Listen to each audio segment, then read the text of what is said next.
नमस्कार बंधुगण, आज आम जानिबा एमिति 20टी छोट अभ्यास विषय जहाकू दैनंदिन जीवन रे अनुसरण कले शरीर और मन को सुस्थ रखिबारे साहाय्य मिल पारे।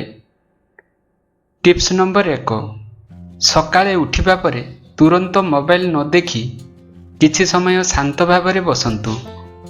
एहा मन को शांत रखिबारे सहाय होई पारे। टिप्स नंबर 2, खाद्य खाइबा समय रे धीरे धीरे चबाई खांतु। यह हजम प्रक्रिया पाई भल बोली माना जाए। टिप्स नंबर 3, प्रतिदिन किछि समय खोला पवन रे चालिबा शरीर को सक्रिय रखिबारे सहाय करिपारे। टिप्स नंबर 4, दिन सारा एक स्थान रे बसी रहिबा परिवर्ते मध्य मध्य उठी चालंतु। यह शरीर कठिनता कमाई पारे। टिप्स नंबर 5, राति रे अत्यधिक देरी करी भोजन करिबा परिवर्ते टिके शीघ्र खाइबा भल होई पारे। टिप्स नंबर 6, दिन रे किछि समय सूर्य किरण रे रहिबा विटामिन डी पाई उपकारी होई पारे। टिप्स नंबर 7, अधिक चीनी थिबा पानीय बदल रे सादा पानी पीबा अभ्यास करंतु। टिप्स नंबर 8, हसिबा मध्य गोटिए भल अभ्यास। यह मानसिक चाप कमाइबारे सहाय करिपारे। टिप्स नंबर 9, सकाळर जलखिया छाड़िबा ठीक नुहे। यह दिन सारा शांति देई पारे। टिप्स नंबर 10, प्रतिदिन फल और सबुज पनिपरिबा खाइबा शरीर को विभिन्न पोषक तत्व जगाई पारे। टिप्स नंबर 11, पर्याप्त घुम नेबा शरीर विश्राम और स्मृति शक्ति पाई आवश्यक। टिप्स नंबर 12, अधिक लुण खाइबा ठारू बंचंतु। सीमित परिमाण रे खाइबा भल।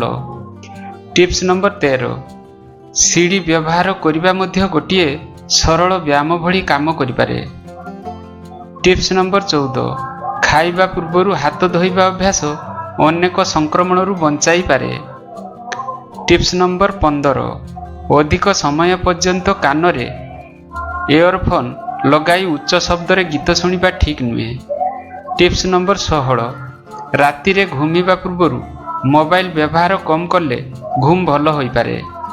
टिप्स नंबर 17, घर सफा और वायु चलाचल थिबा भली रखिबा स्वास्थ्य पाई भल अभ्यास। टिप्स नंबर 18, बड़ मानक कथा अनुसार घरर झाड़ू को सीधा ठिया करी रखिबा उचित नुहे। जदिओ यार वैज्ञानिक प्रमाण नहीं तथापि यह गोटे पारंपरिक विश्वास। टिप्स नंबर 19, अनेके कहती राति रे नख काटिबा ठीक नुहे। यह मध्य गोटे पुराणा घरोई विश्वास। यह वैज्ञानिक प्रमाण नहीं। टिप्स नंबर 20, सकाळे उठी भगवान को स्मरण करिबा किंबा किछि समय ध्यान करिबा मन को शांत रखिबारे सहाय करिपारे। यह थिला आजिर 20टी उपयोगी स्वास्थ्य टिप्स। वीडियोटी भल लागिथिले चैनल सुस्थ जीवन को सब्सक्राइब करंतु। एही भली नुआ नुआ स्वास्थ्य संबंधी सूचना सह पुणी देखा हबो। धन्यवाद।